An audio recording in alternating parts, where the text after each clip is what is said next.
pour finir ce chapitre, je vous présente le théorème du rang.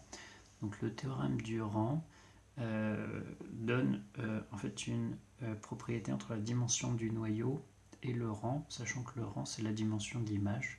Donc la dimension du noyau et la dimension de l'image sont liées par la relation si l'espace de départ est de dimension finie. Alors la dimension de l'espace de départ c'est la dimension du noyau plus le rang de l'application. Donc on va voir la démonstration et des applications de ce théorème très important en algèbre. Donc dans le théorème du rang, la seule hypothèse c'est on a une application linéaire dont l'espace de départ est de dimension finie.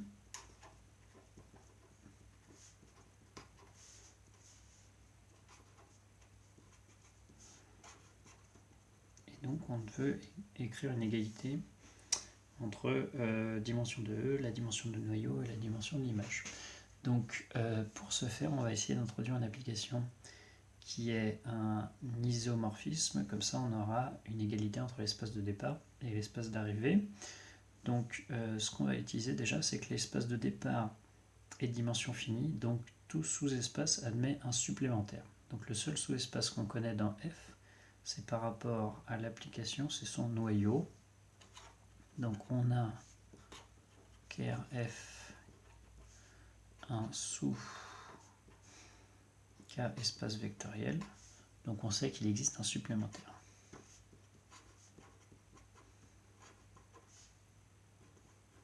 Qu'on va appeler H.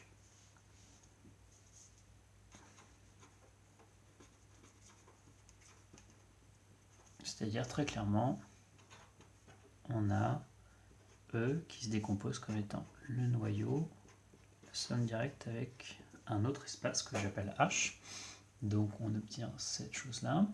Et ensuite, ce qu'on va dire, c'est qu'on va introduire une application auxiliaire qu'on va appeler G, qui est en fait une restriction de F. Alors, on prend une restriction à la fois à la source, c'est-à-dire à la source, je vais dire, je prends que la partie sur H, et je prends aussi une restriction à l'arrivée, je vais me restreindre à imf.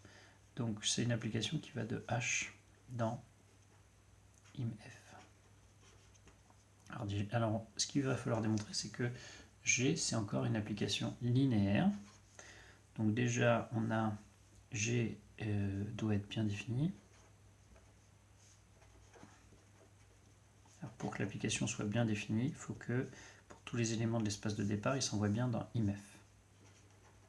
Car pour U dans H, on n'a que G.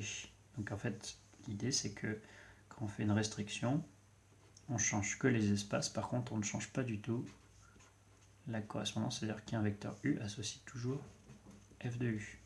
Donc typiquement, G de U vaut simplement f de U, donc ça appartient bien à imf.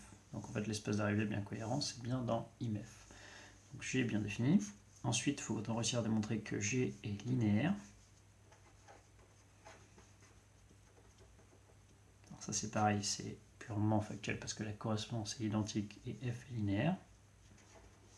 Donc ça c'est car G de U1 plus lambda U2 égale, c'est la même chose que f, mais f est linéaire. Et donc ça nous fait G de U1 plus lambda G de U2. Autrement dit, G est bien défini, G est linéaire, c'est exactement la même correspondance, donc il n'y a aucun problème. Ce qui nous intéresse, c'est on aimerait démontrer finalement que G est un isomorphisme, donc injectif et surjectif. Alors pour ce faire, on va calculer le noyau de G. Donc U appartient au noyau de G. Alors U appartient au noyau de G si et seulement si. Alors bien sûr, U, il faut qu'il soit dans l'espace de départ. Et il faut que G de U égale 0. Mais G de U, ça vaut aussi f de U. Autrement dit, ça veut dire que U appartient à H, l'espace de départ de G. Mais on a aussi que U doit être dans le noyau de F. Ça veut dire que U appartient à H et au noyau de F. Et par hypothèse, on les a supposés supplémentaires, donc ça c'est réduit au singleton 0. Donc on a bien que le noyau vaut le singleton 0.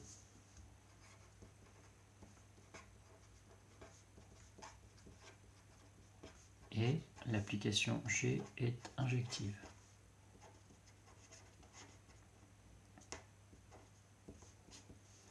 Voilà. Et ensuite, on va essayer de démontrer qu'elle est bien surjective. Donc pour surjective, on va essayer de calculer l'image. Donc l'image de G, c'est img. Ça vaut donc G de l'espace de départ de G. Donc ça vaut G de H.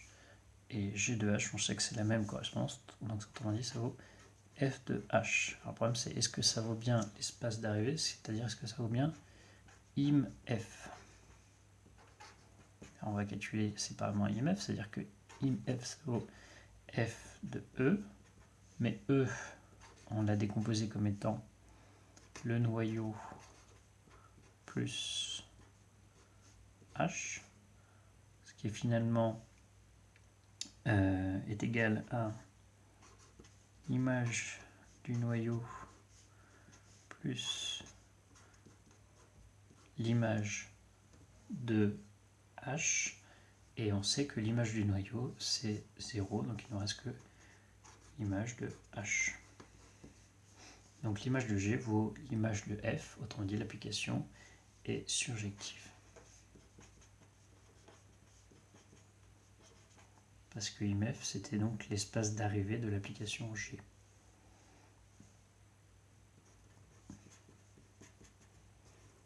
Je rappelle ici.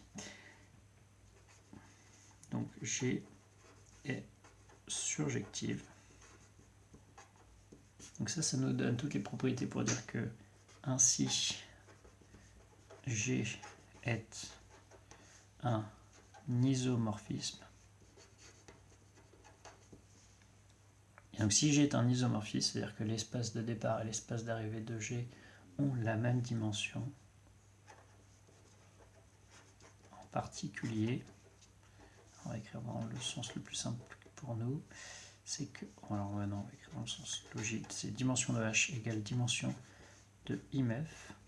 Sauf que la dimension d'image par définition, on sait que ça vaut le rang de l'application. Et il nous reste à savoir que vaut la dimension de H. La dimension de H, étant donné que E c'est égal à KRF somme directe avec H, alors la dimension de E s'écrit comme étant la dimension de KRF plus la dimension de H, ce qui nous donne bien le théorème du rang, ça fait la dimension du noyau plus le rang de l'application.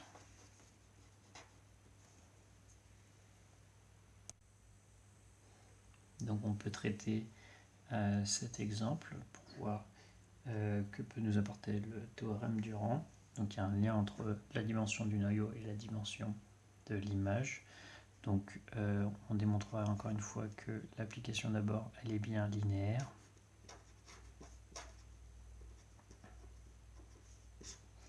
Donc il faut démontrer que l'image de P1 plus lambda P2 pour P1 et P2 étant deux vecteurs d'espace de départ, c'est-à-dire ici des polynômes de degré au plus 3 et lambda 1 réel, alors ça vaut bien la combinaison linéaire des images. Donc si on fait le détail, on obtient ça.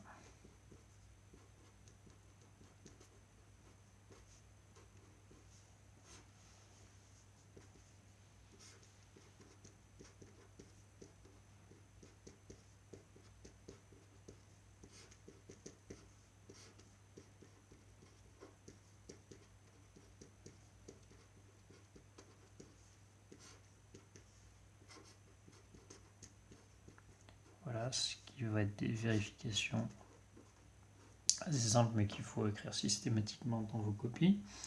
Donc l'application elle est bien linéaire.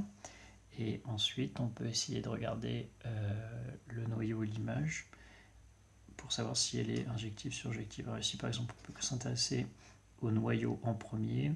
Donc à quelles conditions un polynôme appartient au noyau. Si on veut une rédaction formelle, on introduit un polynôme quelconque. 3 crochet X. Et on résout par équivalence. P appartient au noyau si et seulement si f de P égale 0.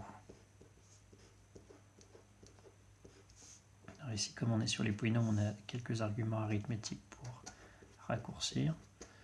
C'est-à-dire on obtient si et seulement si P de 0 égale P de 1 égale P de 2 égale 0. Autrement dit, ça fait si et seulement si 0, 1 et 2 sont des racines. Et donc ça veut dire que le polynôme se factorise par x, x-1, x-2.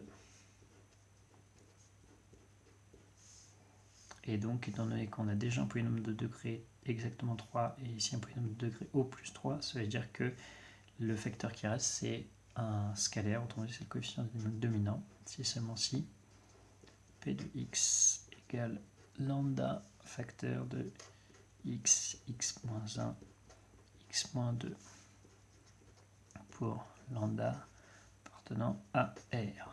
Donc finalement on a réussi à démontrer que le noyau était tous les multiples de ce polynôme qui on peut considérer comme étant un vecteur, autrement dit c'est vecteur de ça qu'on peut développer, ce qui nous fait x cube moins 3x au carré plus 2x. Voilà, donc ça c'est le noyau, donc ça nous apporte déjà, donc l'application n'est pas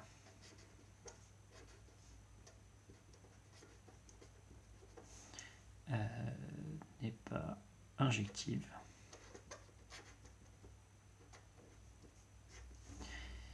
Et en effet, l'application n'est pas injective. On peut regarder son image. Donc l'image, si on fait de manière trop classique, on aurait un peu de mal. C'est-à-dire on aurait l'image de f, ça vaudrait l'espace engendré par l'image d'une base.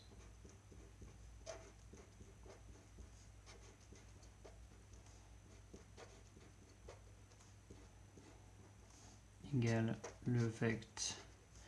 Donc ici on aurait, ça c'est le polynôme constant, donc ça fait 1, 1, 1.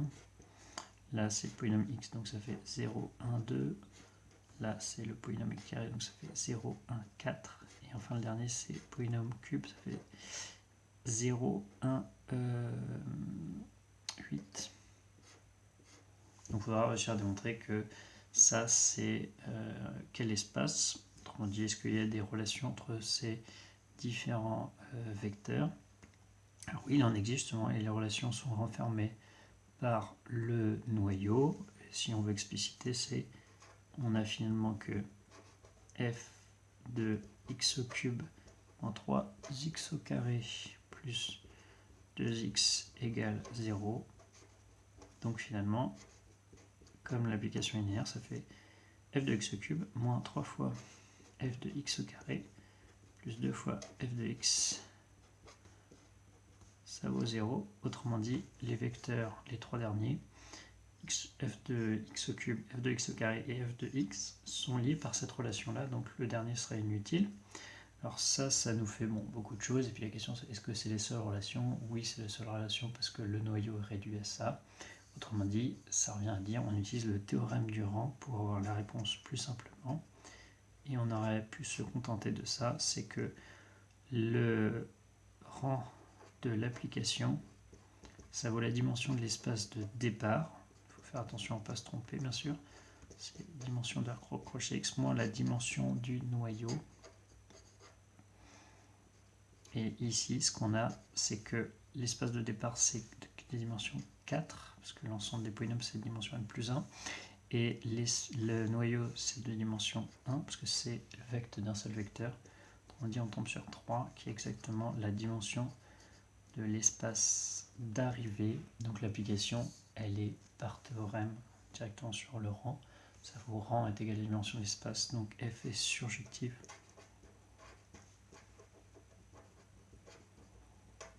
Ce qui veut simplement dire que ici, si on avait continué le calcul, on aurait dû trouver à la fin, ça c'est égal à R3. Donc l'image est censée être égale à R3, parce qu'on a directement avec le théorème du rang.